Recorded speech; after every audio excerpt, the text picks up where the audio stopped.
C'est toujours un moment exceptionnel de revenir avec un équipage au complet, un bateau en bon état, avec un record battu et de belle manière. Un travail d'équipe, je trouve, un travail de solidarité, puis surtout un travail de partage.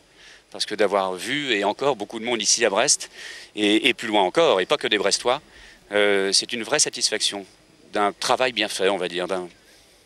On est tout simplement heureux, c'est vrai, et il y a forcément pas mal d'émotions. Et qu'avez-vous ressenti justement après 45 jours passés en mer avec seulement 14 personnes, enfin, dont vous, donc 13. Qu'est-ce qu'on ressent devant cette foule de médias quand on arrive? Est-ce qu'on se sent agressé? On se sent heureux? Non, on peut pas être. Non, il n'y a aucune agressivité. On a cette chance je trouve, de partager, de véhiculer des valeurs un peu uniques, de plus en plus rares d'ailleurs dans cette société un peu bizarre. Il y a peu de sports majeurs. Et la voile n'en est pas un. Hein.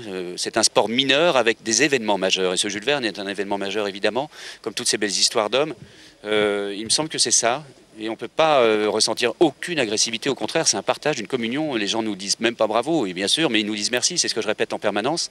Et ça, c'est une vraie leçon. Mais aussi, ce qu'on ressent, c'est une certaine délivrance. Parce que passer 45 jours ou un peu plus sur une machine comme Banque Populaire, c'est pas simple.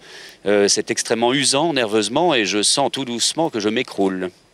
Oui, alors, avant de vous écrouler, deux, trois questions avant de vous écrouler. On vous a vu aussi lorsque votre navire, Banque Populaire, a accosté, que vous avez eu un peu de mal à descendre du bateau, à mettre pied à terre. Est-ce que là aussi, vous étiez en train de profiter des derniers instants, ou alors c'était juste pour éviter de trop balancer, parce que ça continue même à terre? Alors c'est vrai que ça, on continue toujours, on a le mal de terre de temps en temps, ça dépend du nombre de jours et pas toujours que l'on passe en mer. Mais non, j'ai sauté sur le ponton pour évidemment embrasser mes enfants qui étaient là et puis pour remonter immédiatement à bord. Parce que c'est vrai que le capitaine en général est le dernier à quitter le navire, ce que j'ai essayé de faire pour la symbolique. Mais on a toujours du mal à quitter un navire, c'est vrai, même quand il est à terre. Pourquoi? Parce qu'on a, évidemment, on a partagé tellement de moments avec les hommes qui sont à bord, bien sûr, mais surtout avec ce bateau qui a été créé par ces hommes-là et qui existe depuis maintenant 3 ans et qui est vraiment un bateau fabuleux, sincèrement. De le mener de cette manière-là avec un équipage comme ça, c'était génial, mais le potentiel de ce navire est assez impressionnant.